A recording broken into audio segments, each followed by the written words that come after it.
da necessidade que nós temos dela, seja para nos aliviar o coração, seja para nos acalmar, para nos dar uma direção, para que possamos estar com os corações mais serenos para acolher a inspiração da espiritualidade, para podermos agir de forma mais assertiva, aceitar as tribulações com mais calma, mais tranquilidade e seguir adiante. Esse tema está lá no Evangelho segundo o Espiritismo, no capítulo 27, Pedi, obtereis, o item eficácia da prece. Mas antes disso eu gostaria de passar pelo Livro dos Espíritos, lá na terceira parte, nas leis morais, tem o capítulo sobre a lei de adoração, para ir sedimentando o caminho até nós chegarmos lá no tema.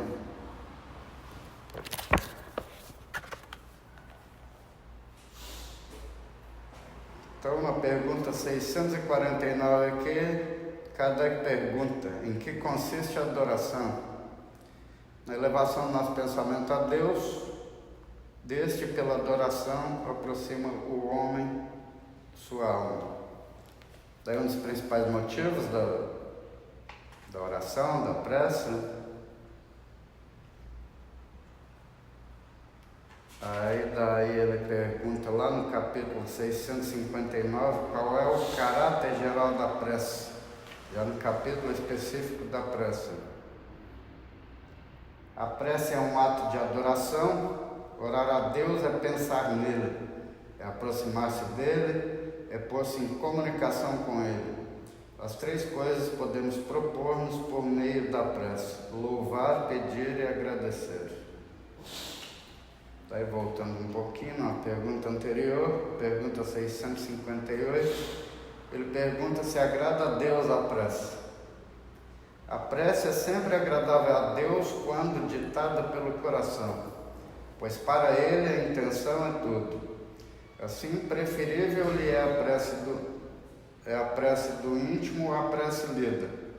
Por muito bela que seja, se for lida mais com os lábios do que com o coração. Agrada-lhe a prece quando dita com fé, com fervor e sinceridade. Não creais, porém, toque a Deus a prece do homem fútil, orgulhoso e egoísta, a menos que signifique da sua parte um ato de sincero arrependimento e de verdadeira humildade. Qual o caráter geral da prece? Essa aqui eu já fiz. Poderemos utilmente pedir a Deus que perdoe as nossas faltas?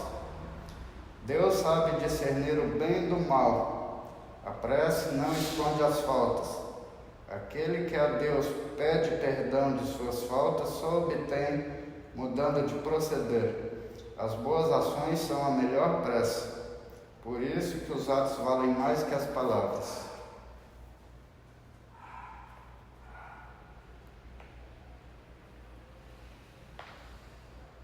Podem as preces que por nós mesmos fizermos mudar a natureza das nossas preces e desviar-lhes o curso? As vossas provas estão nas mãos de Deus e algumas as que têm de suportar-lhes até o fim. Mas Deus sempre leva em conta a resignação.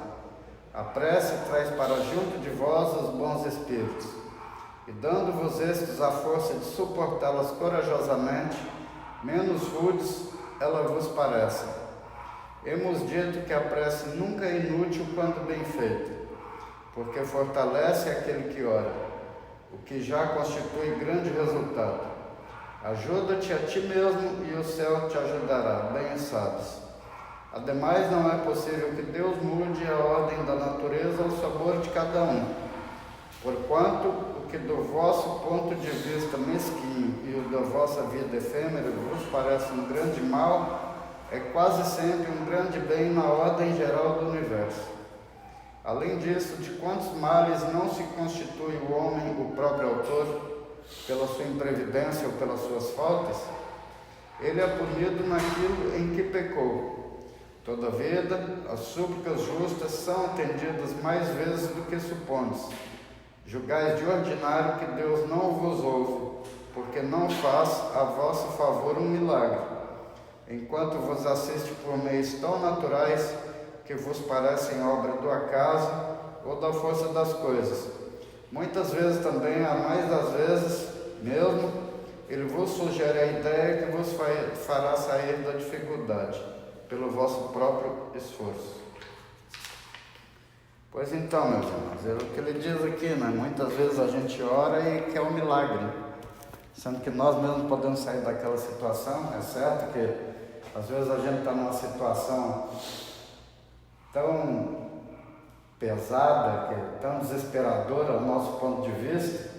Normalmente, quando a gente está com a vibração baixa, que a gente não consegue enxergar a saída para aquilo ali. Mas ainda assim nós já temos recursos para isso, nós já temos conhecimento. Então a prece nos auxilia a acalmar nosso coração, nos auxilia a aproximação de um bom espírito, para uma inspiração. Às vezes não naquele momento, mas em desdobramento, em hora de sono. Quantas e quantas vezes a gente não faz uma prece, desesperados até, um problema sem solução, ao nosso ponto de vista, e no outro dia de manhã a gente acorda com a solução. Ou a solução aparece no telefonema que toca. Então, a prece não nos livra dos nossos compromissos, tanto reencarnatórios, como os compromissos assumidos nessa mesma vida, no cumprimento dos nossos deveres. Mas é certo que toda prece é atendida. Às vezes não do jeito que nós gostaríamos que fosse, daquela forma miraculosa, fantástica, mas às custas de muito trabalho. Às vezes demanda muito tempo também, eu sou testemunha disso. Muita coisa eu peço a ser atendida imediatamente. Muita coisa eu pedi tem 30 anos atrás, agora que está se realizando. Então é bom a gente serenar, a gente meditar sempre no que a gente pede e prestar atenção nas circunstâncias, nos acontecimentos. Às vezes o que a gente pensa que precisa hoje e pede, daqui 6 meses não faz mais sentido nenhum. Às vezes a gente até recebe e nem se dá conta daquilo, porque é tão sutil que não faz mais diferença nenhuma para nós. Mas de qualquer forma nós somos atendidos, nem que seja pela extirpação daquela necessidade que a gente pensava que tinha e acabou não tendo, porque as coisas foram se encaixando por outro caminho. Então vamos lá no capítulo específico.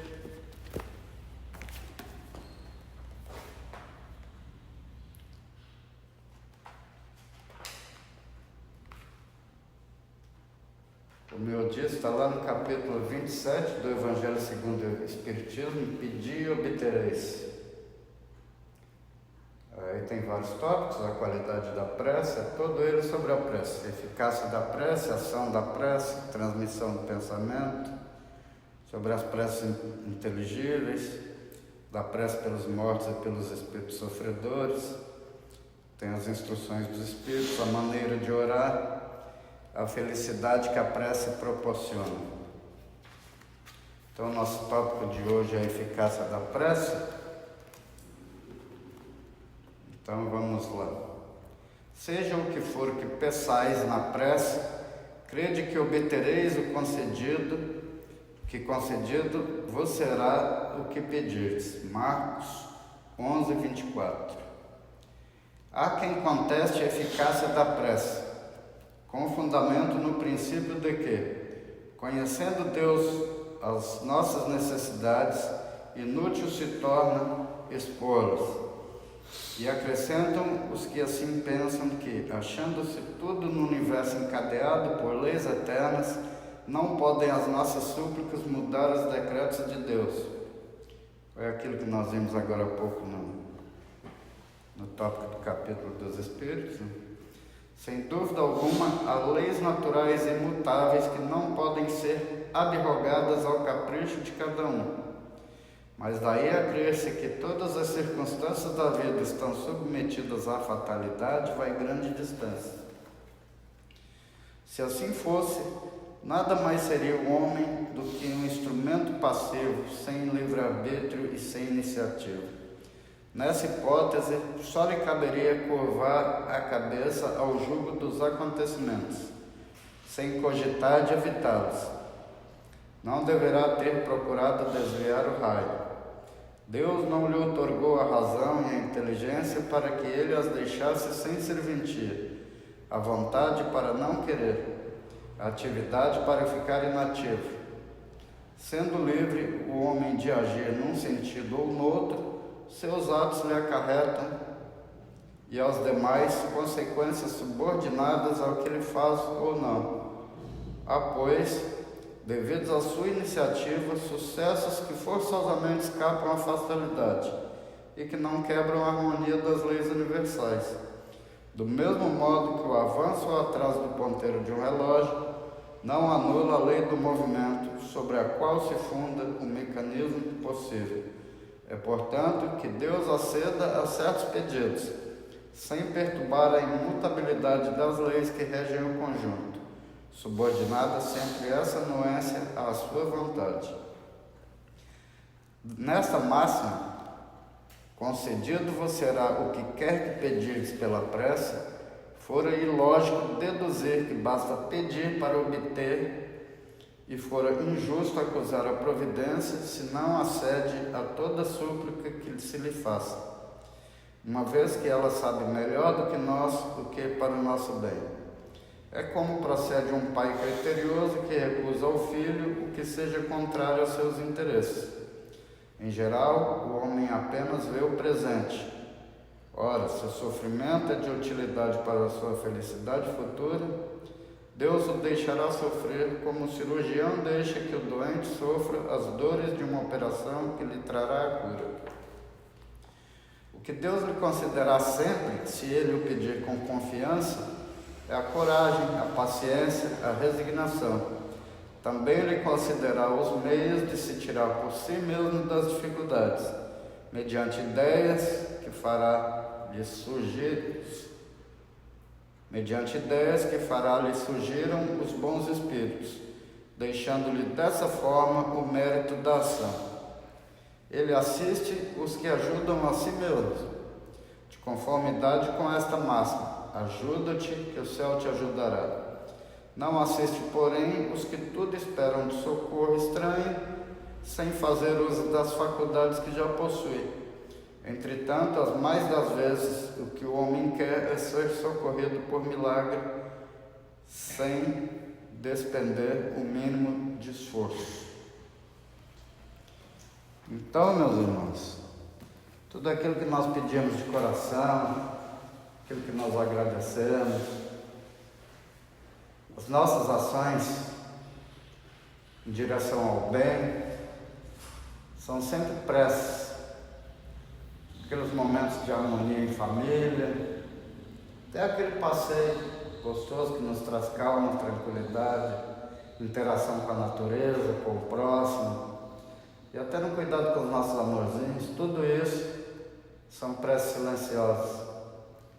Então, boas ações, conversa, né? Porque prece nada mais é do que o nosso canal de entendimento direto com Deus. Mais uma vez, é um ato de adoração. Nós podemos agradecer, podemos louvar a Deus, porque não? Gostamos tanto de pedir, esquecemos um pouco de agradecer e louvar. Mais difícil ainda. Mas ainda assim, santifiquemos nossa vida, já acordamos com aquela vontade de fazer o bem, de nos ligar, estar sempre ligados a Deus, através do bem que fizemos, das boas ações. E aqui ele fala também da felicidade que a prece nos traz, né? Daquele alívio, aquela sensação de leveza. Eu vou ler um trechinho de uma mensagem diária do nosso querido Emmanuel, que ele fala sobre a felicidade. Sábios existem que asseveram não ser a felicidade deste mundo, mas isso não quer dizer que a felicidade não seja do homem. E sabendo nós outros que há diversos tipos de contentamento na terra, não podemos ignorar que há um júbilo cristão, no qual não nos será lícito esquecer em tempo algum. A alegria da mente ignorante, que se mergulhou nos despenhadeiros do crime, reside na execução do mal, ao passo que a satisfação do homem esclarecido jaz no dever bem desempenhado, no coração enobrecido e na reta consciência.